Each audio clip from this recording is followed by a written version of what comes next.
L'émission que vous suivez en ce moment est intitulée Rhapsodie des réalités du pasteur Chris Oyakhilome.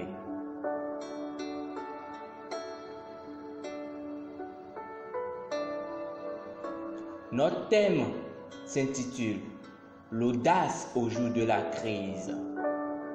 Verset d'ouverture.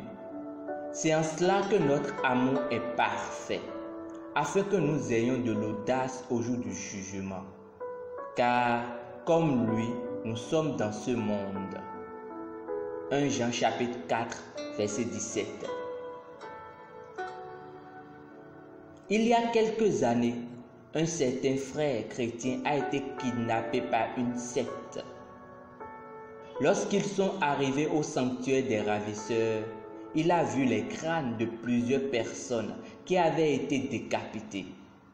Et peu après leur arrivée, les ritualistes ont commencé à appeler leurs derniers captifs, les uns après les autres, sur la dalle d'abattage. Soudain, le frère s'est mis à parler d'autres langues. Comme il parlait en langue, un des ritualistes est venu le faire taire, mais il parlait en langue encore plus fort. Alors que tous les autres étaient enveloppés de peur, il parlait en langue. Très vite, le désordre a éclaté parmi les ritualistes et ils l'ont chassé de leur milieu. Il a été libéré.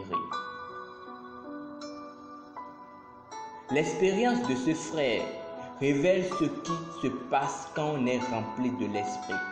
On est audacieux. Au moment où le malheur frappe, la puissance du Saint-Esprit s'élèvera en vous. Des mots sortiront de vous en torrent d'énergie divine. La victoire est assurée dans la plénitude de l'esprit. Quand les ennuis arrivent, vous êtes prêts. Vous êtes audacieux au jour de la crise.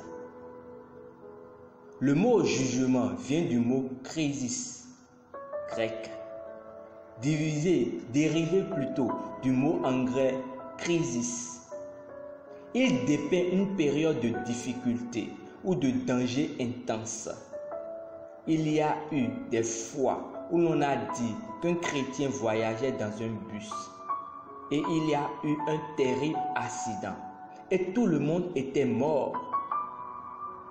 Le chrétien était-il censé mourir avec eux? Non. Il était censé avoir de l'audace en temps de crise.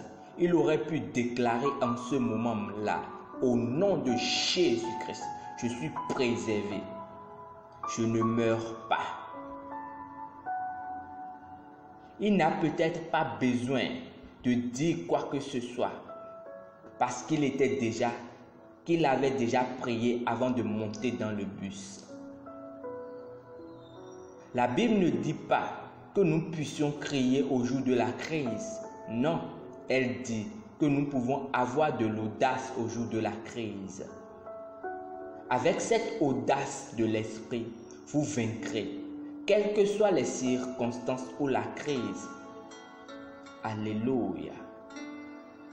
Confessons ensemble. Avec une audace et une foi indéniable, je règne dans cette vie. Peu importe ce que j'affronte, je refuse d'être anxieux ou effrayé.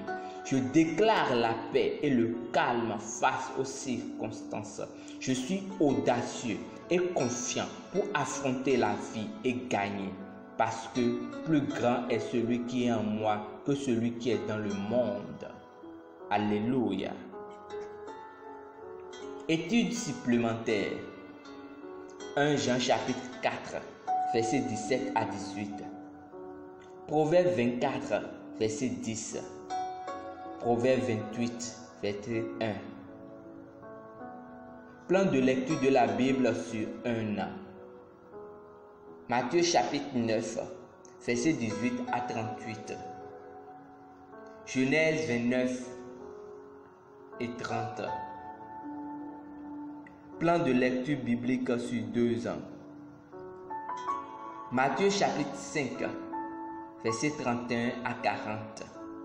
et Genèse chapitre 12.